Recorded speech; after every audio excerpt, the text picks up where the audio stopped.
Baik, bismillahirrahmanirrahim. Assalamualaikum warahmatullahi wabarakatuh.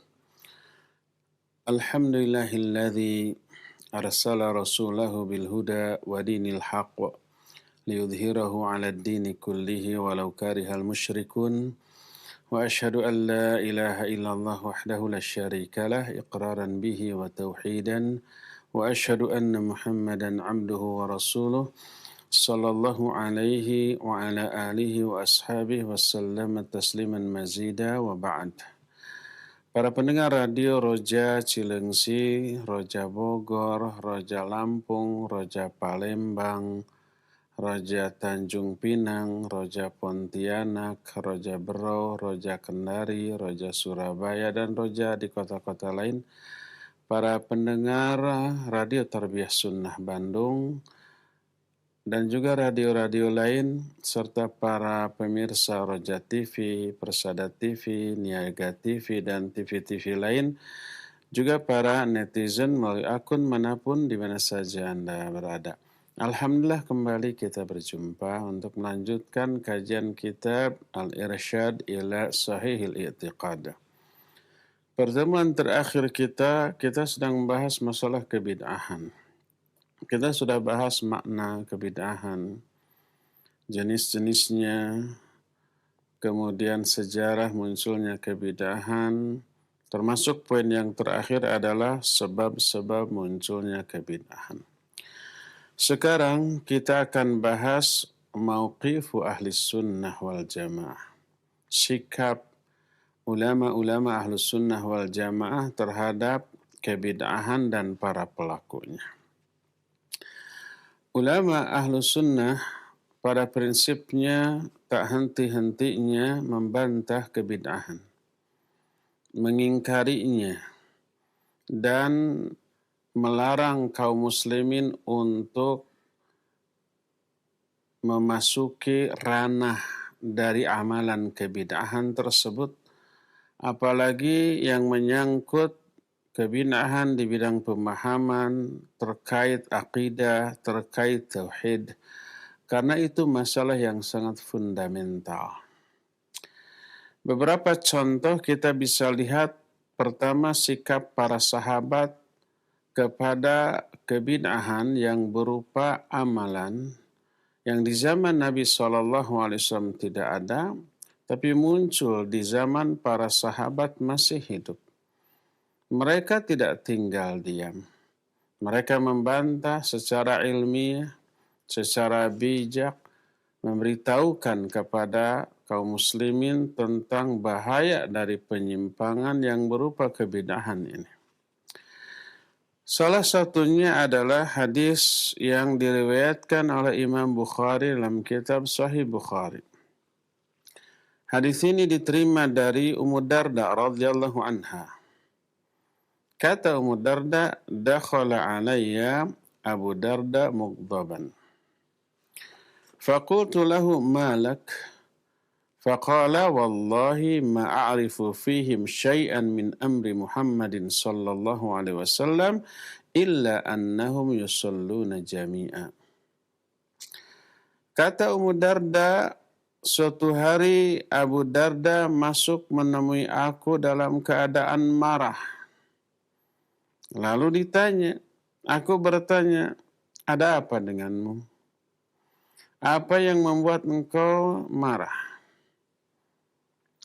Maka Abu Darda menjawab, demi Allah, aku tidak mengetahui sesuatu pun dari urusan atau ajaran Muhammad SAW yang dilakukan di tengah-tengah para sahabat, kecuali mereka itu selalu melakukan sholat secara berjamaah.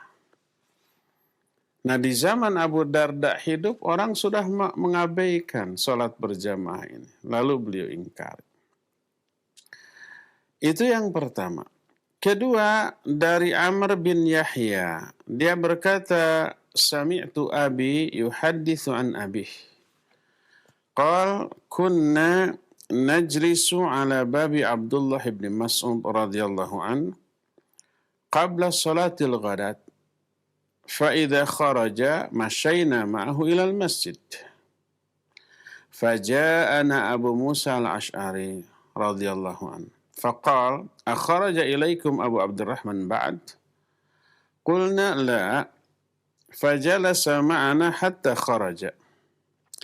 Falamma kharaja qumna ilaihi jami'an. Faqala ya Aba Abdurrahman inni ra'aitu fil masjid anifan amran ankartuhu walam ara alhamdulillah illa khaira.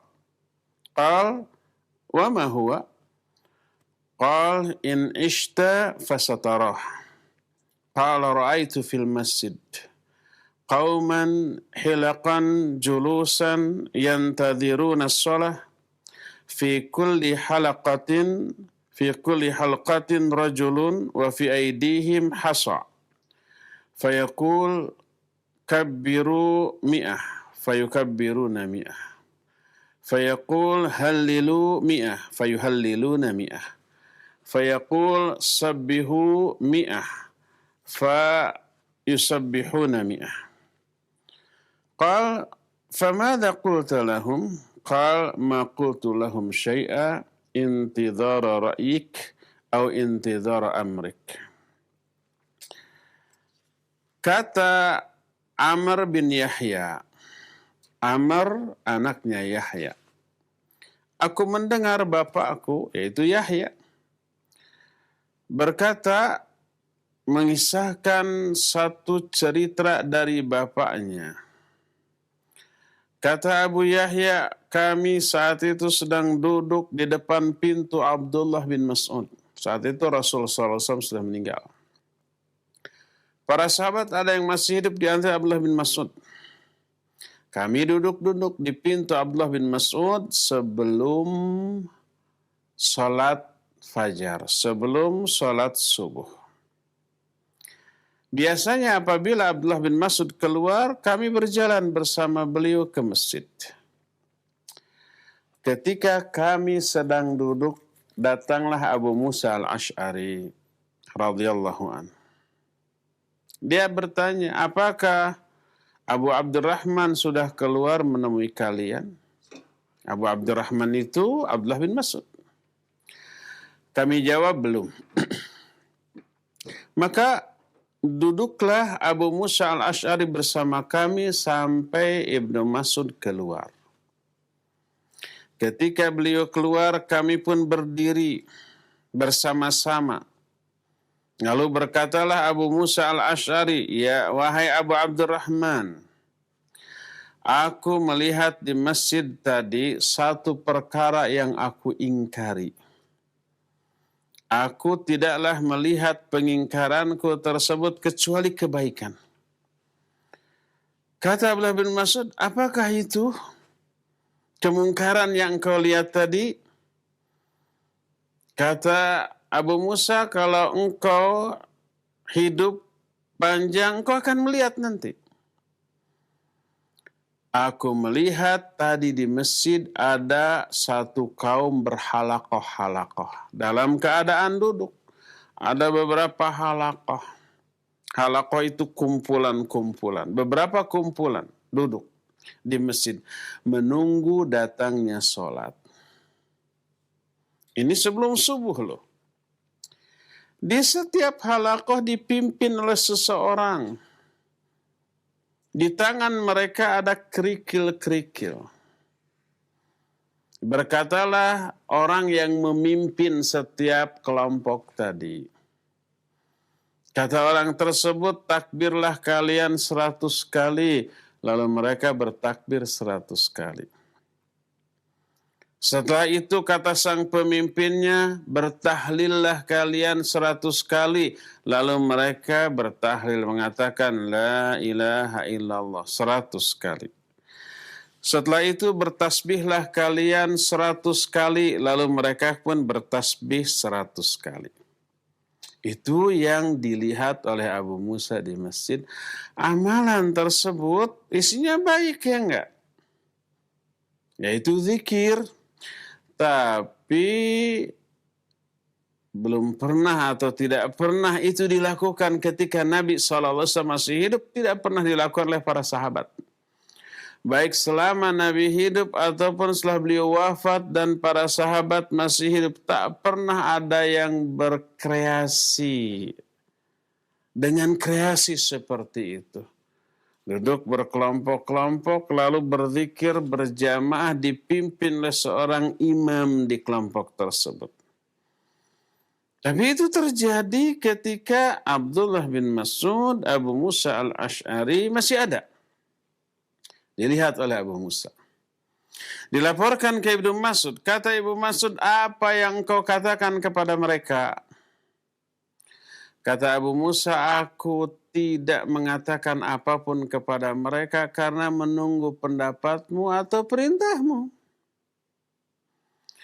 Kata Abdullah bin Mas'ud, kenapa engkau tidak memerintahkan mereka untuk menghitung kesalahan-kesalahan mereka, menyebut kekeliruan-kekeliruan atau dosa-dosa mereka, dan engkau jamin bagi mereka bahwa kebaikan-kebaikan mereka tak akan sia-sia sedikit pun di mata Allah Azza wa Jalla.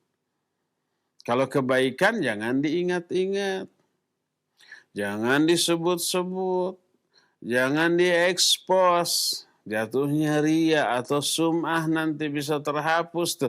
Itu kalau kebaikan. Kalau kesalahan ya diingat-ingat untuk ditobati dan diperbaiki, dijauhi setelah ditobati. Dan itu sumber kebahagiaan.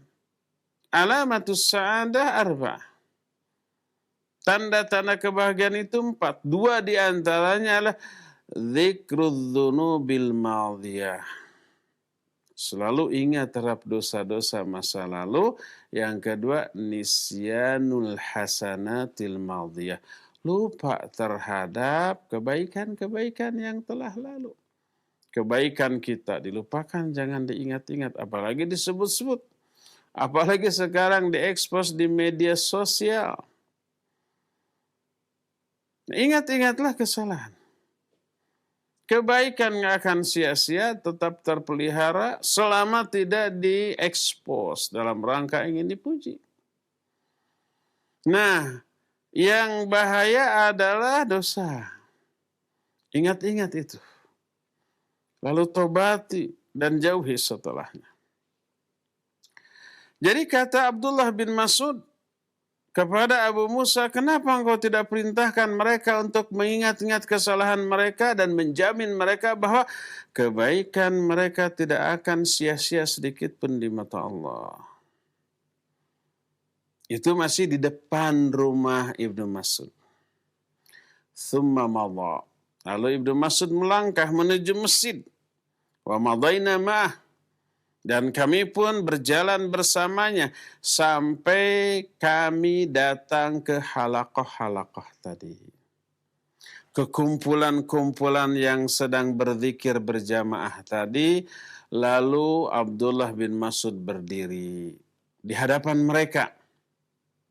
Lalu berkata, kata Abdullah bin Mas'ud, ma hadzal ladzi arakum tasnaun? Apa sih yang aku lihat yang sedang kalian lakukan ini? Kalian ini sedang ngapain? Qalu, mereka menjawab, ya Aba Abdurrahman, hasa na'uddu bihi takbir wa tahlil wa tasbih wa tahmid.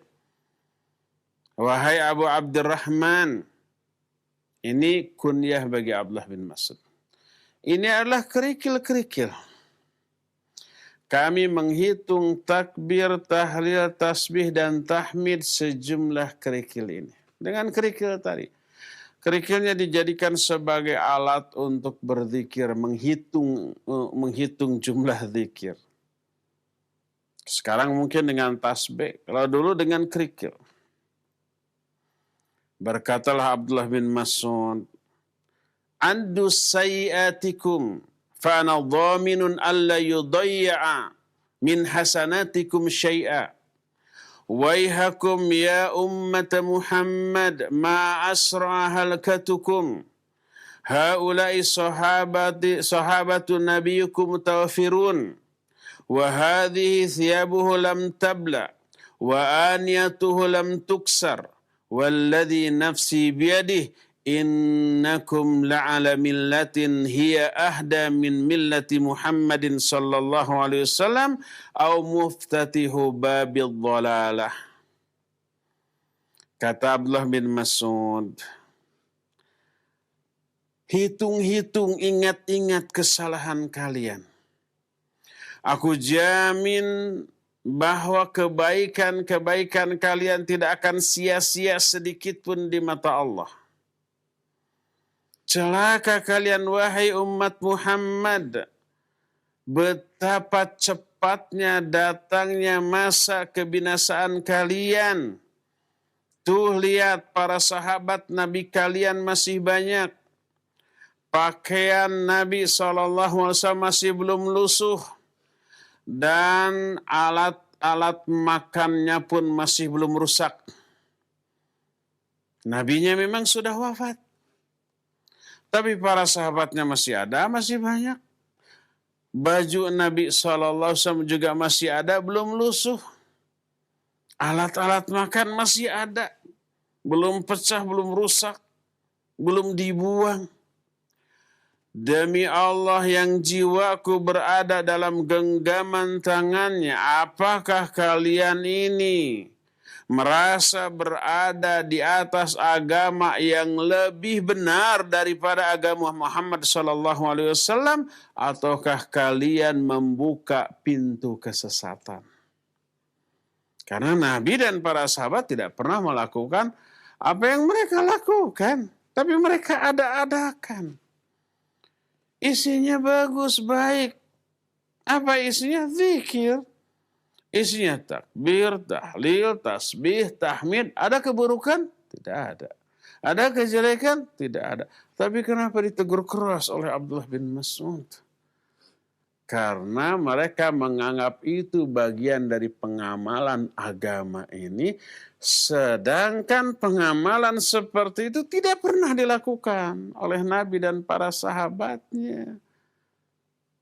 Menambah-nambah pengamalan yang diyakini bagian dari agama tapi tidak pernah diamalkan oleh Nabi SAW, berarti membuka pintu kesesatan.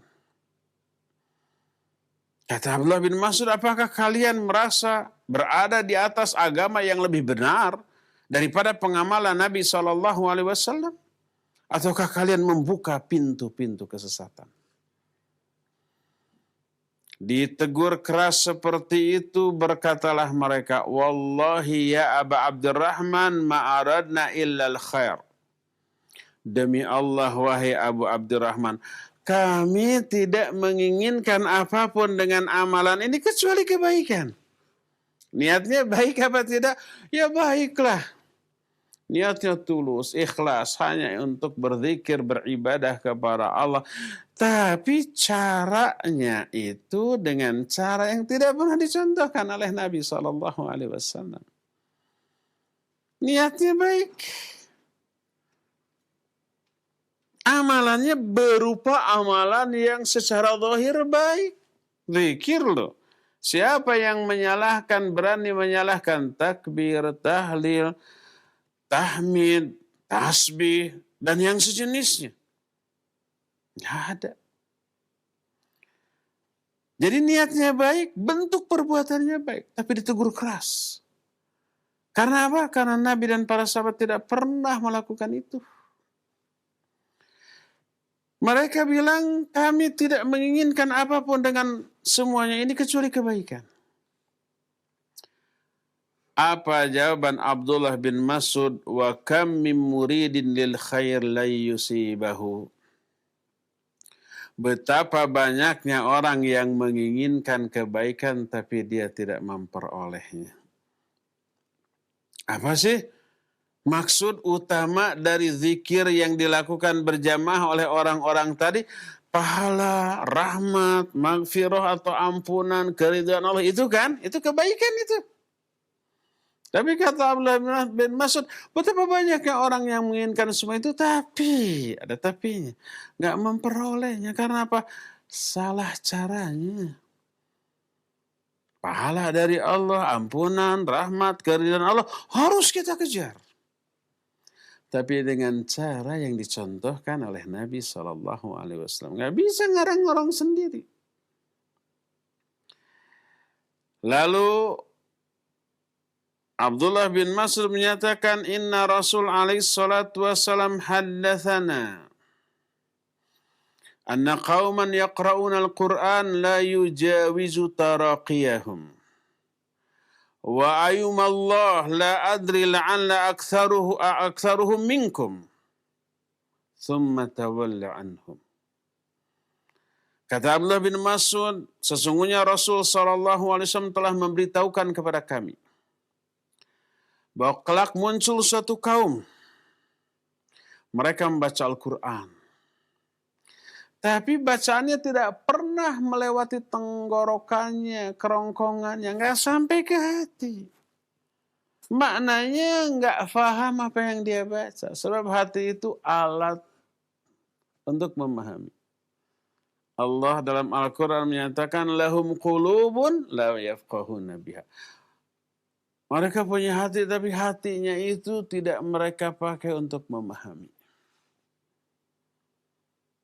Bacaannya hanya di mulut.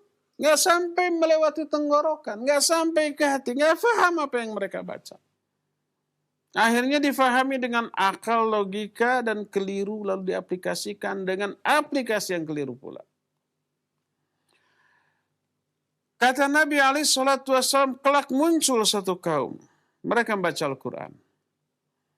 Bacaannya tidak pernah melalui tenggorokan. Demi Allah, aku tidak tahu, barangkali kebanyakan mereka itu adalah di antara kalian.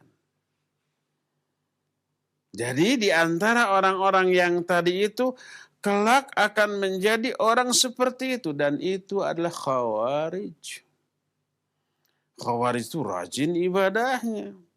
Saumnya, tahajudnya, zikir, baca Al-Qur'annya, tapi nggak paham apa yang dia baca, tidak melewati tenggorokannya, tidak sampai ke hati, salah pemahaman, salah pengamalan, salah aplikasi. Berkata Amr bin Salamah, salah satu perawi dari hadis ini, Ra'ayna amata ulaikal khilaq yuta'inunana yawman nahrawan ma'al khawarij. Aku melihat kebanyakan orang-orang tadi yang ada di halaqah tadi, mereka memerangi kami pada waktu perang Nahrawan bersama-sama Khawarij. Perang Nahrawan itu perang antara kaum muslimin para sahabat dengan Khawarij. Khawarij itu orang-orang yang memiliki keyakinan bahwa pelaku dosa besar itu kafir, murtad, keluar dari Islam dan halal hartanya, halal darahnya, itu tuh.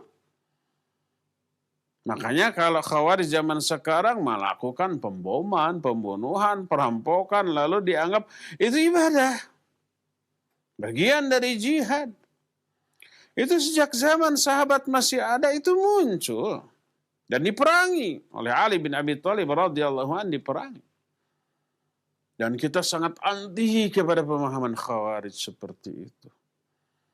Kita enggak sembarangan mengkafirkan pelaku dosa besar, enggak, menurut Ahlus Sunnah, dan kita mengikuti keyakinan Ahlus Sunnah. Pelaku dosa besar tetap muslim. Tidak keluar dari Islam, tidak murtad, tapi muslim yang berdosa besar.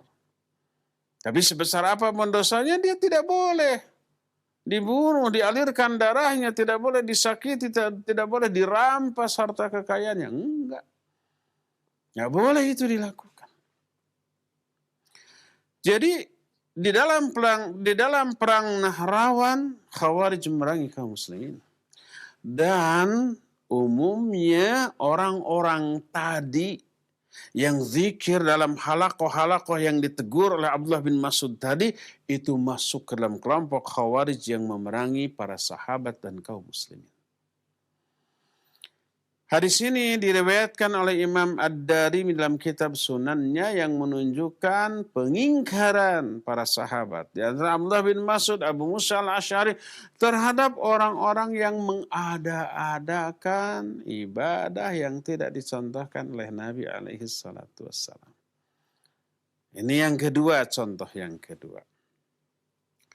Contoh ketiga sekarang masuk ke generasi setelah sahabat yaitu tabi'in.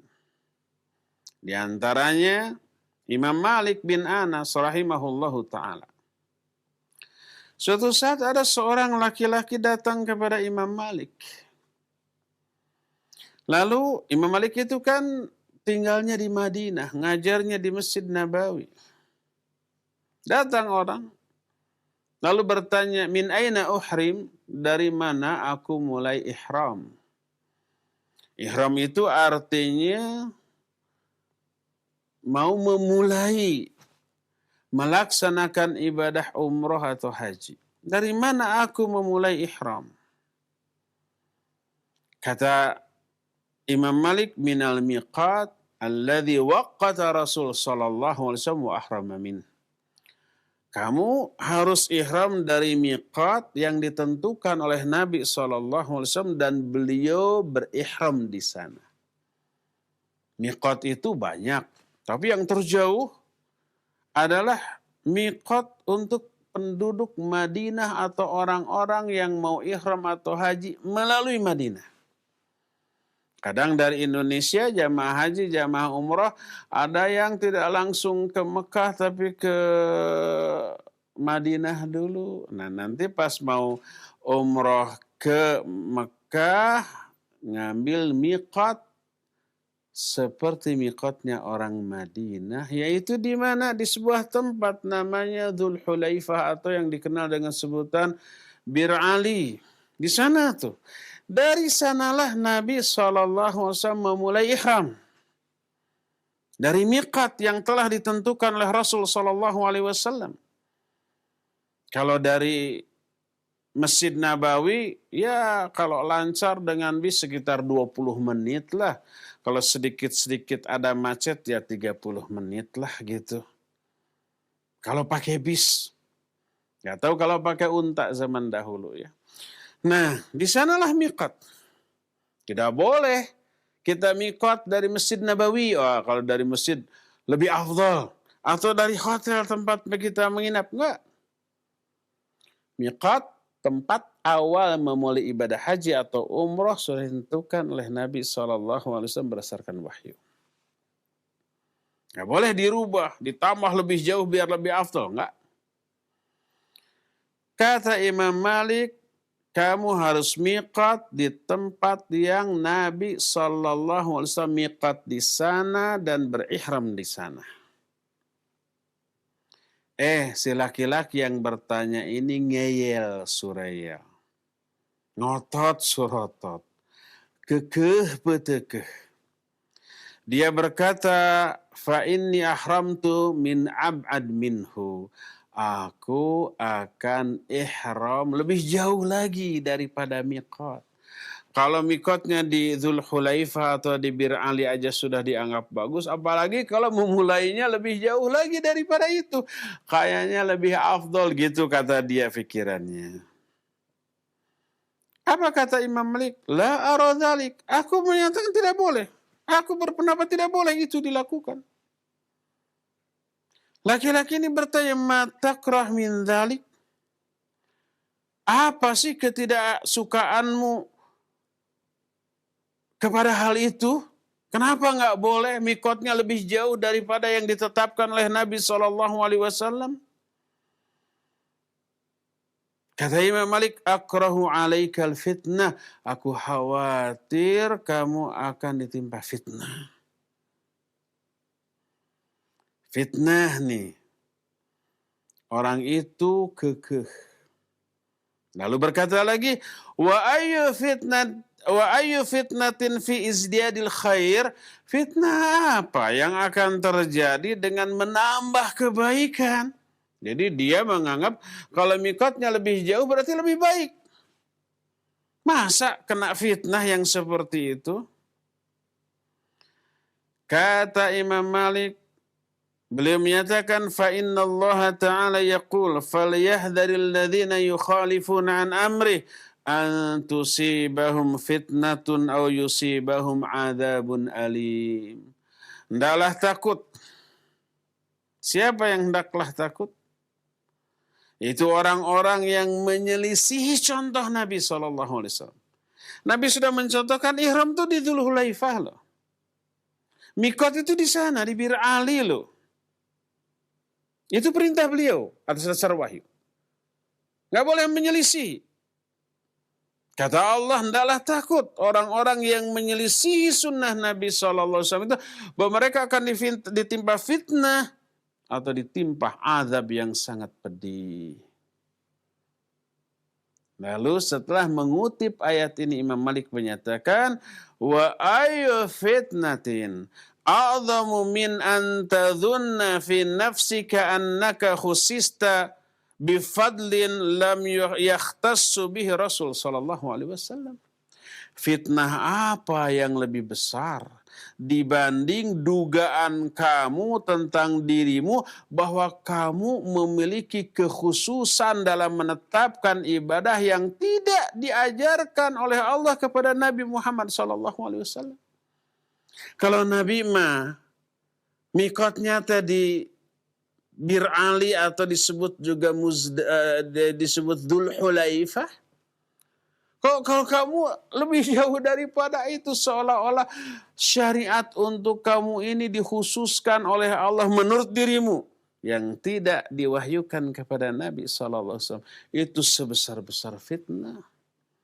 Merasa lebih baik daripada amalan yang dilakukan oleh Nabi SAW itu sebesar-besar fitnah.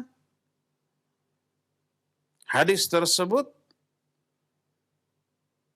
adalah riwayat yang masyhur di kalangan para ulama, dan riwayat tersebut salah satunya dikutip oleh Syekhul Islam Ibnu Taimiyah dalam kitab Majmu'ul Fatawanya, yang menunjukkan apa? Menunjukkan kerasnya sikap para ulama salafus saleh dalam mengingkari kebid'ahan. Ini sekedar beberapa contoh di antara contoh-contoh yang sangat banyak, yang intinya para ulama sejak zaman baheula mula, zaman para sahabat, tabi'in, tabi'ut tabi'in dan seterusnya, tidak henti-hentinya mengingkari kebid'ahan di setiap zaman dan di setiap waktu, di setiap tempat. Ya, ini prinsipnya para ulama mengingkari kebid'ahan tersebut. Kemudian bagaimana cara para ulama tersebut mengingkari kebid'ahan? Manhaj mereka, metodologi mereka, cara mereka dalam memberantas kebid'ahan dibangun di atas rujukan Al-Quran dan As-Sunnah.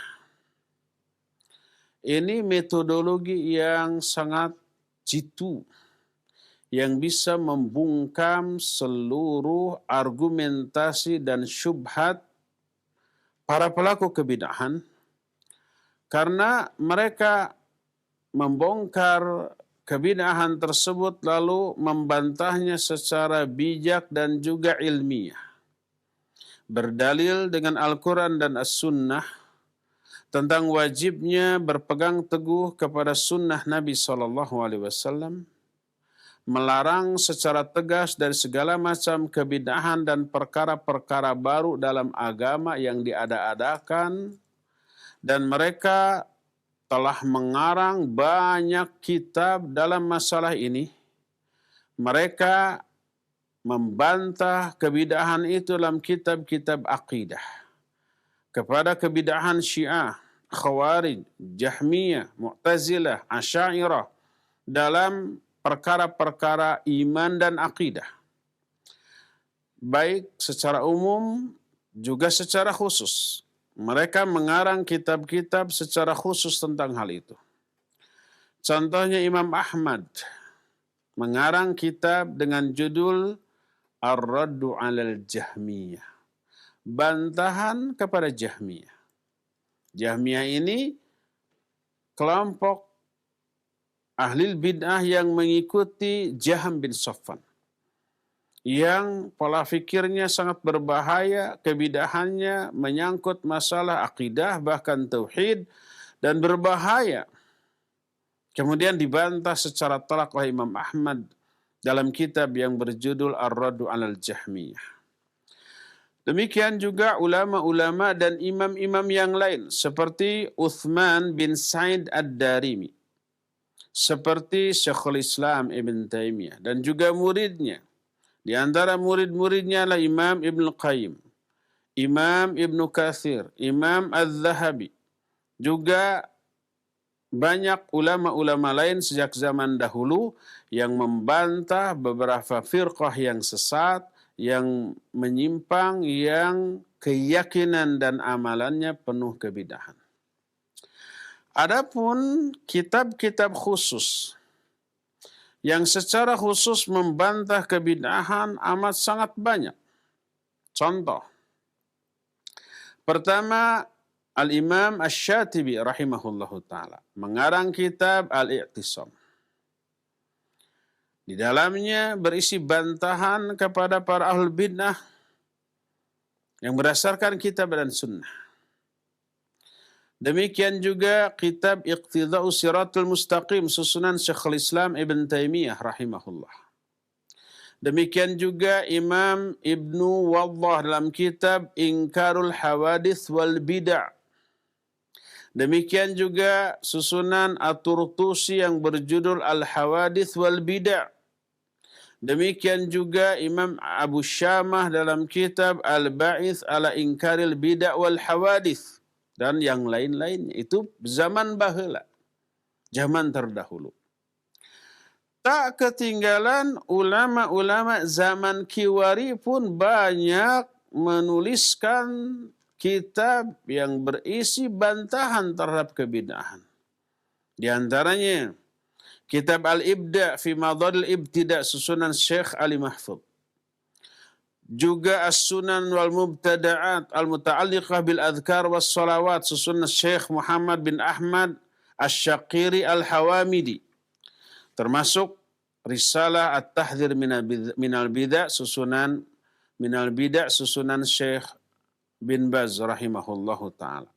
Dan ulama-ulama kaum muslimin alhamdulillah sejak dahulu sampai kiwari, sampai masa-masa yang akan datang akan selalu muncul mengingkari kebidahan, membantah mereka baik di dalam tulisan-tulisan, kalau zaman dahulu media cetak seperti koran, seperti majalah, zaman sekarang seperti media elektronik, baik itu TV ataupun radio, dalam khutbah-khutbah Jumat, dalam seminar-seminar, dalam ceramah-ceramah yang memiliki pengaruh yang besar kepada kaum muslimin untuk melihara akidah mereka dari kebidahan, juga pemahaman mereka dan pengamalan mereka dari kebidahan. Sampai zaman kiwari pun demikian, dan saya yakin akan selalu muncul orang-orang yang tegak di atas kebenaran, yang salah satu tugasnya adalah menjelaskan apa yang batil dari amalan orang-orang yang awam tentang Islam, lalu dianggap sebagai bagian dari agama Islam, padahal bukan bagian dari agama Islam.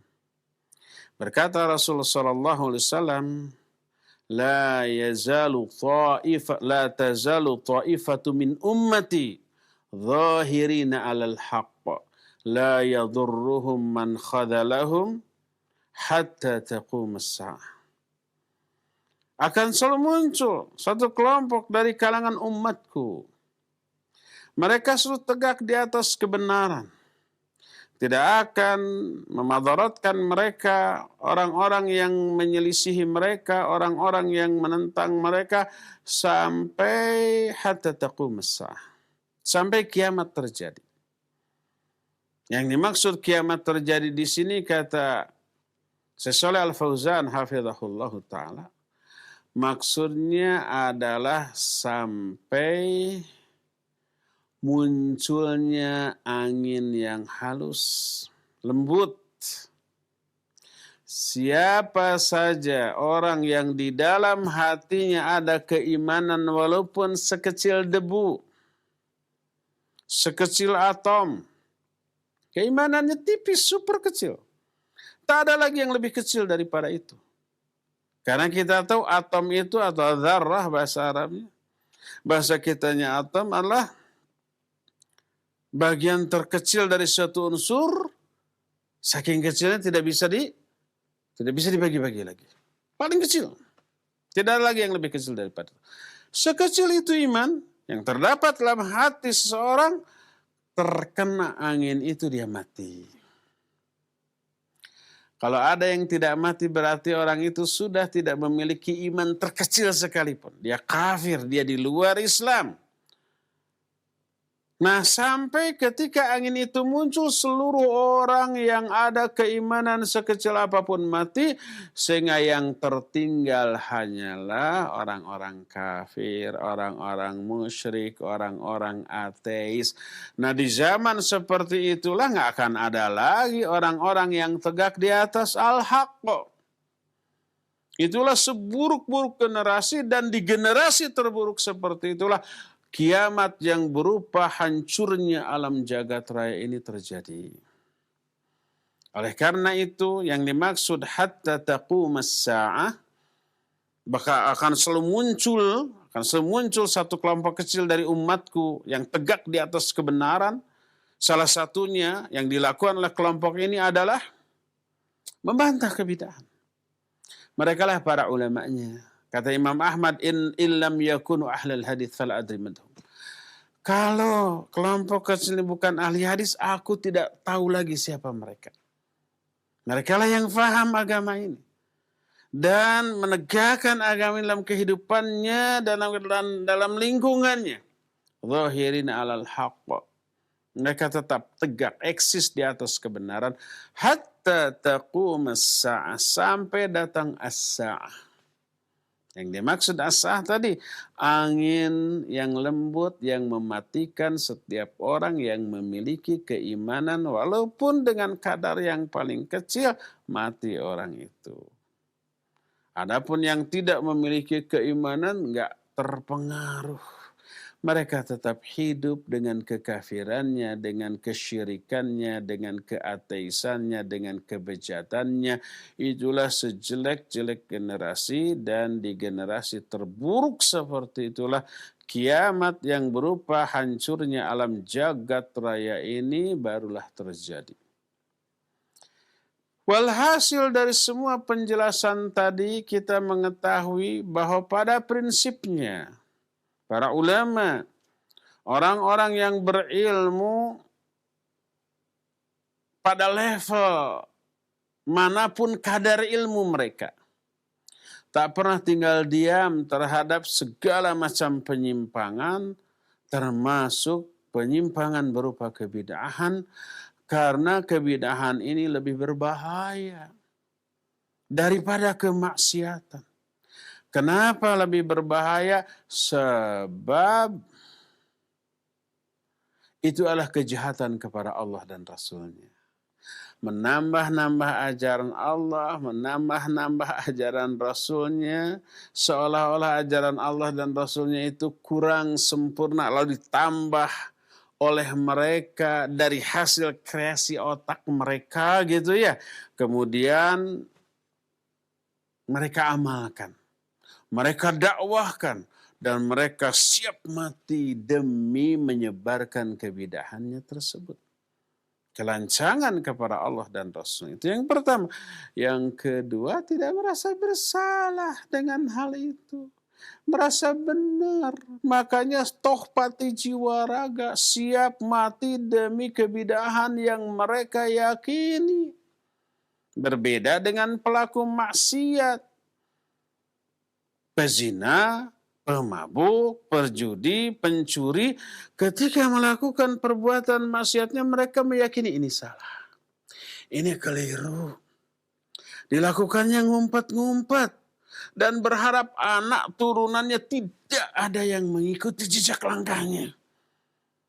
sama sekali. Dan dia ingin suatu saat sebelum matinya berhenti. Tobat. Ada kemungkinan tobat. Itu maksiat. Tapi kalau pelaku kebidahan ini benar loh, padahal salah. Karena merasa benar, nggak akan mungkin tobat. Kecuali kalau pola pikirnya oleh Allah dirubah dulu, memperoleh hidayah, baru bisa berhenti dari hal itu. Tapi selama tidak memperoleh hidayah, tetap meyakini kebenaran dari kebidahan yang dilakukannya, mereka tidak merasa salah, makanya tidak akan berhenti dan tidak akan tobat. Bahkan mendakwahkannya, mewariskan kepada anak turunannya, murid-murid, dan sebanyak mungkin orang. Bahaya apa tidak? Bahaya. Oleh karena itulah para ulama tidak tinggal diam.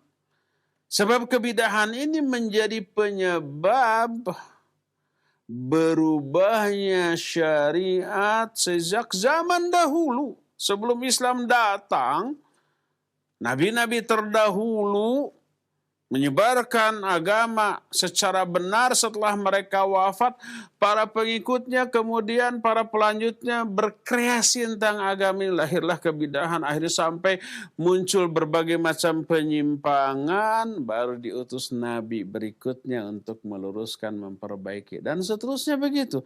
Adapun nabi kita SAW adalah nabi terakhir. Setelah beliau wafat nggak akan pernah ada lagi nabi. Yang ada adalah para ulama yang mengikuti jejak langkahnya, menyebarkan risalahnya, termasuk memelihara kemurnian agama ini dari usaha orang-orang yang ingin memasukkan idenya, kreasi otaknya, perasaannya kepada agama ini. Menambah-nambah agama Allah dan Rasulnya dari otak mereka, dari perasaan mereka, dari kebiasaan mereka, sehingga bercampur baur antara yang asli dari Allah dan Rasulnya dengan tambahan-tambahan dari otak mereka, firasat mereka, intuisi perasaan mereka, dan kultur budaya serta adat setempat mereka. Akhirnya susah membedakan mana adat, mana ibadat. Mana sunnah, mana bidah. Susah lagi membedakan bagi orang yang awam. Makanya para ulama sejak zaman dahulu tegak, tanpa mengenal rasa takut, menjelaskan kebidahan ini secara ilmiah dan bijak, agar dijauhi dengan sejauh-jauhnya dengan resiko. Pasti dibenci oleh para pelaku kebidahan dan dai-dai kepada kebidahan. Dibenci, dicaci, dimusuhi, bahkan dituduh dengan tuduhan-tuduhan yang tidak sesuai dengan fakta. Tapi itulah bagian dari resiko dari sebuah perjuangan. Ya, inilah beberapa sikap penjelasan tentang sikap Ahlus Sunnah wal Jamaah terhadap kebidahan. Insya Allah di pertemuan yang akan datang kita akan lanjutkan dengan penjelasan beberapa contoh-contoh kebidahan dalam beragama sejak zaman dahulu sampai zaman kiwari. Untuk sore hari ini cukup sampai di sini saja dulu, dan kita masih punya sisa waktu untuk bertanya jawab. Kepada Al-Akh Al-Fadil Abu Lukman di studio Radio Cilengsi, dipersilakan untuk memandu tanya jawab dengan pendengar dan pemirsa. Wassallallahu ala nabiyina Muhammadin wa ala alihi wa ashabihi wassalam. Silakan Abu Lukman. Nah, Ustaz, jazakallahu khairan atas nasihatnya Ustaz, dan para pemirsa dan pendengar dimanapun Anda berada, telah kita simak bersama uraian nasihat dari Al-Ustaz Abu Haidar As-Sundawi hafizahullah ta'ala terkait dengan pembahasan kitab Al-Irsyad ila Sahihil I'tiqad karya Syekh Shaleh Al-Fauzan hafizahullah ta'ala. Dan kami undang Anda untuk memasuki sesi tanya jawab. Anda dapat melayangkan pertanyaan melalui pesan singkat. Baik, pertanyaan pertama kita coba angkat, pertanyaan melalui pesan singkat dari Bapak Iman di Cimahi. Pertanyaannya Ustadz, bagaimanakah cara Rasulullah Shallallahu Alaihi Wasallam berzikir Ustadz saat sedang sendiri? Saya takut ada hal-hal yang dilakukan ternyata bid'ah. Contohnya Ustadz, kalau saya sedang sendiri terus zikir membaca tasbih, tahmid, dan lain-lain di dalam hati. Apakah benar Ustadz? Mohon penjelasannya. Barakallahu fiik. Bagaimanakah cara berzikirnya Nabi kita Muhammad sallallahu alaihi wasallam? Ada dua jenis zikir. Pertama, zikir yang mutlak. Mutlak ini artinya umum. Maksudnya mutlak, maksudnya umum, tidak ditentukan baik lafaz zikirnya, jumlah zikirnya, termasuk momen atau waktunya, termasuk lafaz zikir tersebut. Bebas. Seperti umpamanya kita sedang diam, kemudian kita ingin berzikir, silakan bebas. Apapun lafaz zikirnya. Bisa tahlil la ilaha illallah tanpa ditetapkan jumlahnya. Bisa subhanallah, alhamdulillah, Allahu akbar, astaghfirullahal azim, la haula wa la quwwata illa billah. Atau zikir-zikir lainnya. Itu mutlak boleh saja. Dimanapun, sedang apapun, dan bagaimanapun lafaz zikirnya, berapapun jumlahnya bebas. Dan itulah yang disebut dengan zikir yang mutlak. Selama tidak di tempat yang terlarang. Di tempat terlarang contohnya di dalam WC. Lagi jongkok atau duduk di toilet lalu zikir nggak boleh. Bukan karena apa-apa, tapi karena agungnya lafaz zikir sehingga tidak pantas dibawa ke tempat yang tidak layak. Itu yang pertama, zikir mutlak. Yang kedua, zikir muqayyad. Zikir muqayyad ini zikir yang sudah ditentukan. Lafaznya, momennya atau waktunya, jumlahnya. Contohnya umpamanya ba'da sholat.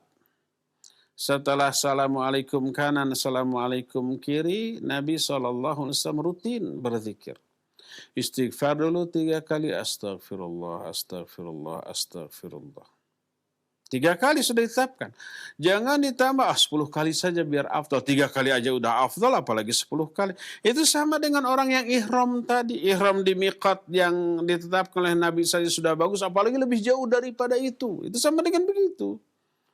Merubah, menambah, mengurangi apa yang dicontohkan oleh Nabi SAW. Jadi 3 kali lalu Allahumma antas salam minkas salam tabarakta ya dzal jalali wal ikram. Terus zikir-zikir lainnya yang agak banyak, kemudian tasbih bisa 33 kali, 25 kali, bisa 11 kali, bisa 10 kali. Semuanya didasarkan pada hadis yang sahih. Boleh. Nabi SAW pernah melakukan sejumlah yang tadi disebutkan dalam hadis-hadis yang sahih. Yang manapun boleh. 33 kali boleh. Tasbih, tahmid, takbir, lalu dengan tahlil 1 kali. 33 kali 3, 99 dilengkapi dengan 1 tahlil genap 100 kali. Itu muqayyad. Jangan ditambah, jangan dikurang, jangan dirubah. Kalau umpamanya la ilaha illallah, umpamanya kalau umpamanya subhanallah, saja bagus, apalagi kalau ditambah subhanallahilladzi la ilaha illahu umpamanya. Jangan ditambah. Itu muqayyad. Sudah ditentukan dari sononya. Contohnya lagi ketika mau tidur, bismika Allahumma amutu wa ahya. Itu harus di sana. Cukup sekali. Ketika bangun tidur, alhamdulillahilladzi ahyana ba'dama amatana wa ilaihi nusyur. Itu muqayyad di sana. Jangan sampai pas mau ngaji, duduk di majelis taklim, lalu kita membaca doa mau ngaji, bismika Allahumma amutu wa ahya. Oh, kerek atuh selama ngajinya ya. Demikian juga keluar masuk WC, itu muqayyad. Demikian juga zikir pagi, muqayyad. Zikir sore, muqayyad. Keluar rumah muqayyad, naik kendaraan muqayyad. Itu zikir-zikir yang muqayyad. Ya. Jadi kalau umpamanya kita sedang menyendiri, kemudian kita ingin berzikir, berarti masuk kepada zikir yang mutlak. Maka boleh lafaz zikir apapun, berapa kali pun tanpa ditentukan ya, baik dengan berdiri, dengan berjalan ataupun berbaring ataupun duduk dibolehkan. Dan itu yang diterangkan oleh Allah dalam Al-Quran, alladzina yadhkurunallaha qiyaman wa qu'udan wa ala junubihim. Ulil albab adalah orang yang selalu berzikir kepada Allah baik sedang berdiri, duduk ataupun berbaring. Dibolehkan. Berjalan atau pakai kendaraan sambil nyetir motor ataupun mobil, silakan sambil berzikir. Dengan zikir yang mutlak, bebas lafadznya, bebas juga jumlahnya, juga bebas jenis-jenis zikirnya. Itu yang pertama. Kedua, tadi dilakukan hanya di dalam hati, ini yang keliru. Zikir adalah amalan pokok bagi lisan. Seperti membaca Al-Quran, itu amalan pokok bagi lisan, cuma hati harus ikut menghayati. Karena zikir itu amalan pokok bagi lisan, harus ada gerakan lisan, gerakan bibir. Tidak boleh mingkem lalu di dalam hati, subhanallah, subhanallah, alhamdulillah, Allahu akbar, tapi dalam hati. Bukan, itu zikir dengan hati, beda lagi. Nah, zikir adalah amalan pokok bagi lisan, makanya harus ada gerakan lisan dan bibir kita ketika mengucapkan lafaz-lafaz zikir. Gerakan bibir kita, subhanallah, alhamdulillah, Allahu akbar, la ilaha illallah, astaghfirullahaladzim, la haula wa la quwwata illa billah. Itu gerakan bibir kita. Dan ikuti dengan hati. Dan inilah seafdal-afdal zikir, yaitu zikir yang diucapkan oleh lisan, kemudian dihayati oleh hati dan pikiran kita. Dan tidak ada lagi yang lebih utama daripada zikir seperti itu. Ya, demikian, wallahu a'lam bissawab. Silakan lagi. Jazakallahu khairan Ustadz atas penjelasannya. Dan untuk yang berikutnya Ustadz, kita coba angkat pertanyaan melalui line telepon. Kami persilahkan. Iya. Silakan. Assalamualaikum. Waalaikumsalam warahmatullahi wabarakatuh. Dari siapa di mana Bapak? Kadan dari Cianjur. Baik, silakan Bapak. Ya, Assalamualaikum warahmatullahi wabarakatuh Pak Ustadz. Waalaikumsalam. Ini berbanyak Pak Ustadz. Ini tentang masalah sholat. Di kampung saya malam tadi itu ada sholat yang disebut sholat tidak punya bala Ustadz. Jadi tujuannya mungkin untuk menolak bala yang sebagaimana terjadi sedang itu wabah corona Ustadz. Jadi yang saya tanyakan, ketika ada wabah seperti ini, apakah ada sholat khusus yang disunahkan Ustadz? Apakah tidak usah mohon penjelasannya Ustadz? Ya, syukur Ustadz, jazakumullah khair. Assalamualaikum warahmatullahi wabarakatuh. Waalaikumsalam warahmatullahi wabarakatuh. Jazakallahu khairan. Tafadhol Ustadz. Bapak yang dari Cianjur barusan, adakah sholat khusus yang disebut dengan sholat tolak bala? Sebenarnya seluruh sholat, baik yang fardu ataupun yang sunnah dan kesunnahannya ditetapkan baik berdasarkan Quran atau hadis yang sahih. Itu semua sebagai tolak bala. Tidak hanya sholat, seluruh amal soleh itu adalah amalan untuk menolak bala. Karena apa? Karena semua amal soleh menggugurkan dosa, dan pengguguran dosa itu bisa mengakibatkan tertolaknya bala dari kita, terangkatnya musibah dari diri kita. Berkata Rasul sallallahu alaihi wasallam, fitnatur rajuli fi ahlihi wa malihi wa waladihi tukaffiruhu shalah wasyam wassadaqah wal amru bil ma'ruf wan nahyu anil munkar. Hadis ini sahih riwayat Imam Muslim. Fitnah yang teralami oleh seseorang baik kepada istrinya di tengah keluarganya, atau tentang hartanya, atau tentang anak-anaknya, Kan kita sering dapat ujian, dapat masalah dari orang terdekat, dari istri atau suami kita, dari harta kita, dari anak-anak kita. Ada musibah yang menimpa mereka atau musibah yang datang dari mereka. Kitanya sehat walafiat, tapi yang kena istri kita atau suami kita, anak kita, atau terkena harta kita. Atau kadang-kadang mereka yang jadi sumber masalah bagi kita. Tukaffiruha as-salah wasyam wassadaqah wal amru bil ma'ruf wan nahyu 'anil munkar. Itu fitnah yang muncul di dalam 3 hal tadi bisa terhapus, tertolak oleh salat, oleh saum, oleh sedekah, oleh amar ma'ruf nahi munkar. Selama salatnya salat yang disyariatkan. Baik yang fardu seperti salat yang 5 waktu, salat Jumat, salat Id, salat gerhana yang menurut sebagian besar ulama hukumnya wajib. Ataupun yang sunnah seperti tahajud, seperti salat sunat rawatib, duha, dan yang lain-lainnya. Termasuk saum baik yang wajib seperti saum Ramadan atau saum nadhar atau kafaratul aiman. Kifarat bagi sumpah-sumpah yang dilanggar. Itu wajib ditunaikan.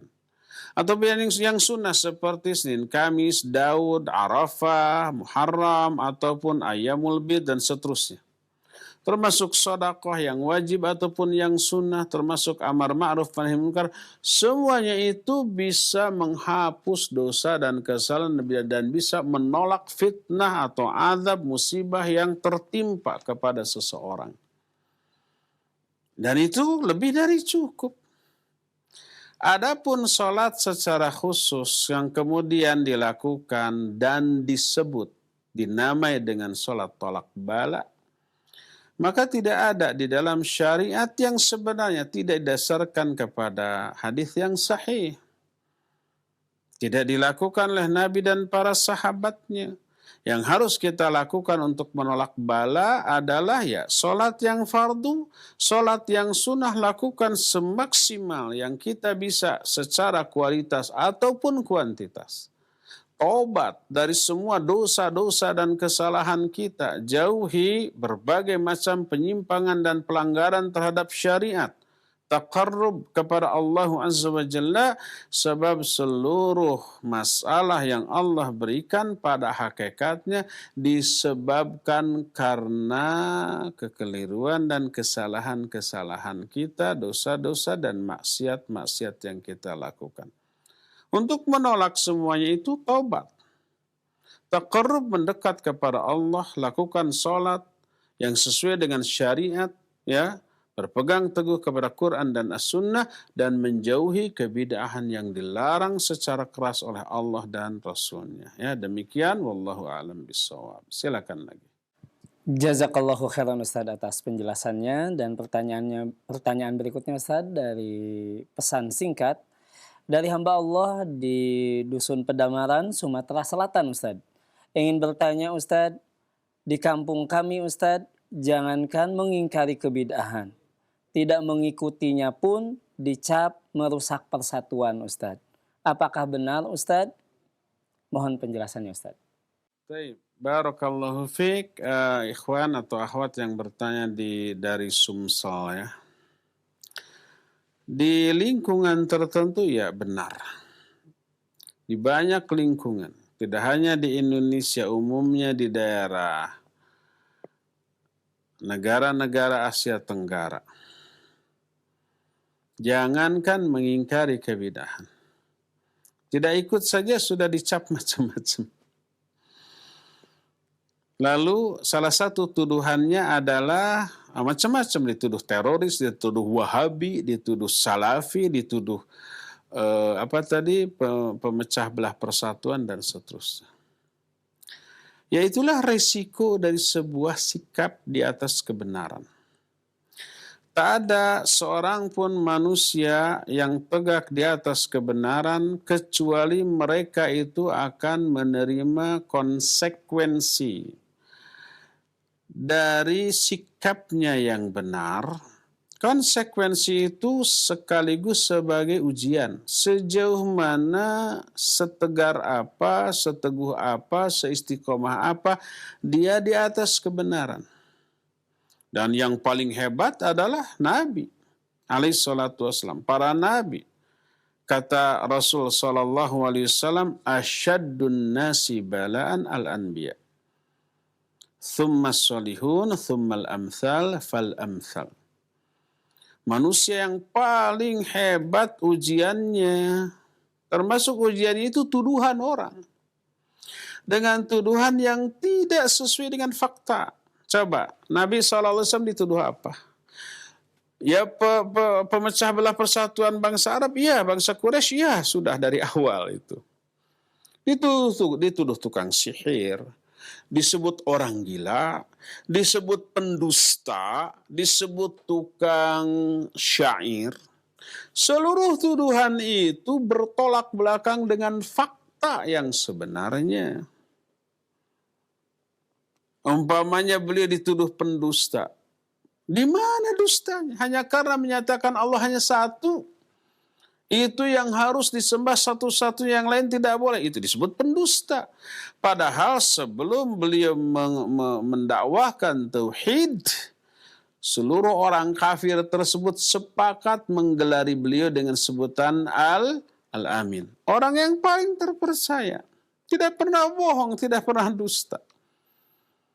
Hanya karena beliau bisa membelah bulan dari kejauhan sebagai mukjizat, dituduh tukang sihir dengan sihir yang dahsyat, yang hebat.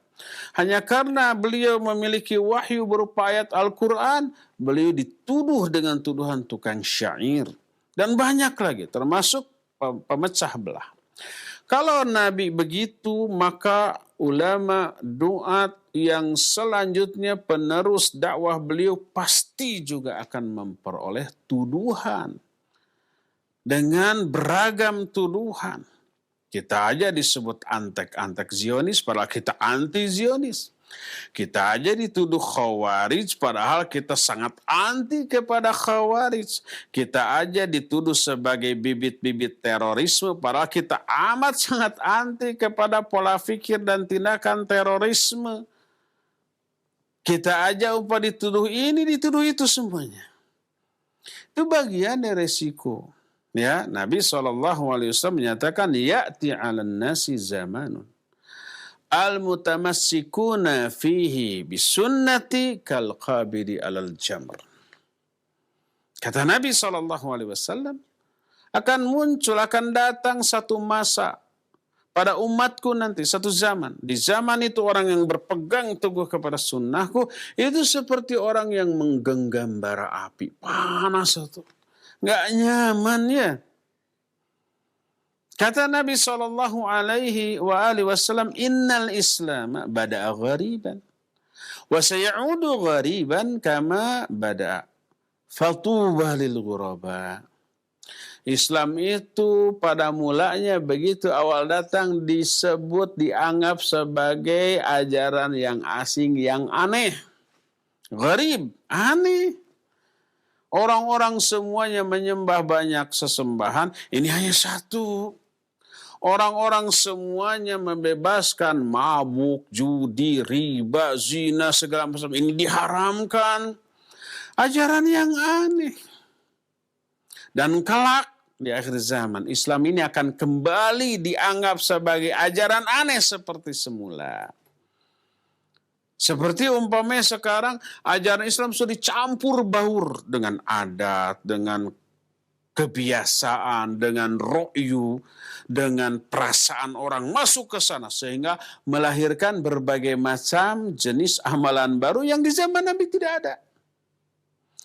Pas kita muncul hanya mengamalkan ajaran Quran Sunnah, menerangkan bahwa semua itu bukan bagian dari ajaran Islam, dianggap aneh. Karena sudah turun-temurun kebidahan itu. Fatuba lil ghuraba. Berbahagialah orang-orang yang dianggap aneh, dianggap asing. Yaitu siapa? Ada beberapa lafaz. Pertama, alladzina yuslihuna ma afsadan nasu min sunnati. Orang-orang yang sudah merusak sunnah-sunnah. Orang-orang yang memperbaiki sunnah-sunnah kami yang sudah dirusak oleh manusia. Dalam lafaz lain, alladzina yuhyuna ma amatan nasu min sunnati. Orang-orang yang menghidupkan kembali sunnah-sunnah kami yang sudah dimatikan oleh banyak manusia. Ini akan dianggap asing, dianggap aneh, lalu termarginalkan, terpojokkan. Dituduh dengan tuduhan macam-macam, dituduh teroris, dituduh sebagai Wahabi, dituduh sebagai Khawarij, dituduh sebagai ekstremis, dituduh sebagai pemecah belah persatuan dan seterusnya. Itu lumrah. Itu risiko dari sebuah sikap. Yang harus kita lakukan tetaplah istiqamah. Di atas kebenaran, di atas sunnah, dan sabar di atas seluruh penderitaan yang pasti akan dialami oleh orang-orang seperti itu. Jangan cemen. Dan ini yang tidak kalah penting. Imbangi sikap orang yang menganggap aneh dalam masalah itu, imbangi oleh kita dengan kemuliaan akhlak, dengan bersosialisasi secara baik, dengan menunjukkan kepedulian kepada warga sekitar kita, tetangga kita. Kalau ada tetangga, umpamanya yang sakit, kita yang pertama kali menengoknya, membantunya, menolongnya. Kalau ada umpamanya kerja bakti, kita yang menjadi pelopornya, tidak hanya tenaga, kita siapkan air minumnya, kita siapkan konsumsinya. Bapak-bapak silakan yang capek minum dulu, ini yang lelah istirahat dulu, silakan ngopi dulu dan seterusnya. Kita langsung terjun, kita siapkan. Kalau umpamanya ada orang yang kematian, kita yang ikut memandikan, mengkafani, menguburkan, menyolatkan, dan membantu keluarganya dan seterusnya. Secara sosial kita bagus, secara akhlak kita mulia dan diakui kemuliaan akhlak kita oleh orang. Kalau ini bisa kita bentuk, maka tuduhan tadi bisa diminimalisir. Mereka tetap hormat kepada kita. Mereka tetap segan kepada kita karena kemuliaan akhlak kita. Yang salah adalah sudah kita berpegang teguh kepada sunnah dalam segala hal, tapi secara akhlak, secara sosial kita buruk. Dengan tetangga tidak akur, sikap kita ini kaku dan terkesan kasar, tidak peduli kepada sesama. Ketika ada terjadi umpamanya kerja bakti, kita malah pergi gitu. Ya pantas kalau begitu mah dibenci oleh masyarakat. Ini kekeliruan kita ya. Tetap istiqomah di atas kebenaran dan imbangi dengan kemuliaan akhlak dan aksi sosial nyata yang terasa manfaatnya oleh warga di sekitar kita ya. Wallahu a'lam bissawab. Silakan lagi terakhir ya. Allahu khairan Ustadz atas penjelasannya, dan pertanyaan terakhir Ustadz, mohon izin kita angkat kembali melalui pesan singkat Ustadz. Karena begitu banyaknya yang masuk, kita ambil salah satu di antaranya, Bapak Rian di Cirebon. Pertanyaannya Ustadz, yang menyampaikan tentang tata cara beribadah kepada kita adalah para ustadz dan guru Ustadz. Sehingga banyak di kami yang percaya bahwa itu benar adalah contoh dari Nabi. Pertanyaannya Ustadz, bagaimana cara kita supaya bisa memilah dan memilih yang benar-benar sudah ada contohnya dari Nabi SAW? Mohon penjelasannya Ustadz. Baik, barakallahu fiik Bapak dari Cirebon yang barusan bertanya. Ya, tidak bisa disangkal kita mengetahui tata cara sholat Nabi SAW dari para asatidz kita, dari para guru. Yang jadi masalah seringkali para asatidz, para guru kita itu mengajarkan hal yang kadang-kadang berbeda. Bagaimana cara untuk memilih mana yang benar-benar asli dari Rasul SAW? Satu-satunya cara ya dengan ilmu. Kita belajar. Belajar apa ya? Belajar perangkat ilmu yang dibutuhkan untuk mengetahui hal itu. Belajarlah bahasa Arab. Belajarlah ilmu mustalahul hadis, belajarlah usul fiqih, belajarlah ilmu fiqih dan yang sejenisnya. Kalau toh tidak memungkinkan karena memakan waktu yang sangat lama, ya minimal usahakan untuk selalu mengetahui dalil hadis yang menjadi landasan atas tata cara ibadah yang kita terima dari ustadz kita. Ustadz umpamanya takbir itu apakah harus sejajar bahu ataukah setelinga ataukah di antara dua itu, mana dalilnya Ustadz. Demikian juga sedekap apakah di dada, apakah di perut, apakah di pinggir kiri, di pinggir kanan, atau mungkin umpamanya madhab Maliki tidak sedekap sama sekali, tapi menjulur ke bawah. Kalau umpama yang salah satu yang menganut negara yang menganut madhab Maliki, contohnya Oman. Di Oman itu orang-orang sholat itu tidak ada yang sedekap, ke bawah saja. Sehingga kalau ada orang Indonesia yang baru ke sana ya gitu, kemudian imam sudah takbir dan kita tidak tahu, kita masuk dalam keadaan imam sudah takbir. Sholat duhur umpamanya. Imam dan makmum semuanya berdiri mematung dan ke bawah. Disangkanya belum mulai salat. Padahal sudah mulai Fatihah dan surat itu. Diam, tiba-tiba Allahu Akbar, ruku loh. Sudah mulai tadi. Itu semua tanya dalilnya, keterangannya. Walaupun sebatas artinya, bahasa Indonesianya. Kalau belum memungkinkan menghafalkan lafaz asli dari hadisnya yang berbahasa Arab. Tanya apakah hadis yang menjelandasan itu sahih atau tidak. Ya, minimalnya begitu. Kalau ternyata nih, semuanya sahih tapi berbeda. Berarti itu adalah semuanya diamalkan oleh Nabi SAW secara bergantian. Kadang ada ustadz yang baca iftitah ini, baca Allahumma ba'in baini wa baina khotoyaya. Yang lain baca kalau umpamanya iftitah itu subhanakallahumma bihamdika tabarakasmuka wa ta'ala jadduka wa la ilaha ghairuka. Yang lain lagi mengajarkan Allahumma rabba Jibril wa Mikail wa Israfil fatiras samawati. Loh kok berbeda?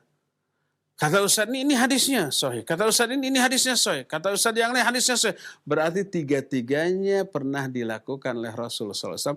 Jangan bingung. Boleh kita amalkan tiga-tiganya secara bergiliran. Boleh juga satu. Saya ingin Allah mabait baini wa bainaka aja gitu umpamanya. Saya ingin subhanakallahumma bihamdika dan boleh nggak masalah. Selama landasan hadisnya sahih. Terus para ulama juga ikhtilaf, ini dalilnya ada, ini ambil yang menurut kita dalilnya lebih kuat daripada yang lain, amalkan dan ihtiram, hormat, menghargai pendapat yang kita tidak ambil. Jangan menuduh bid'ah, jangan menuduh sesat, jangan menuduh keliru, menyimpang, akhirnya tidak mau berjamaah. Jangan, itu keliru. Toleran terhadap perbedaan selama perbedaan itu juga terjadi di kalangan para ulama yang dipastikan mereka memiliki landasan dalil yang bisa dipertanggungjawabkan. Hanya untuk kita, ini yang menurut kita lebih kuat. Ini yang kita amalkan. Adapun orang lain mengamalkan yang berbeda, kita toleran. Kita hargai, kita hormati. Dan tetaplah jaga persatuan yang lebih wajib daripada sekedar berpegang teguh kepada madhab dalam masalah fiqh. Ya, demikian yang kita bisa jelaskan, cukup sampai di sini dan insya Allah kita akan lanjut di hari Jumat yang akan datang. Subhanakallahum bihamdik asyhadu an la ilaha illa anta astaghfiruka wa atubu ilaik. Alhamdulillahirabbil alamin. Wassalamualaikum warahmatullahi wabarakatuh.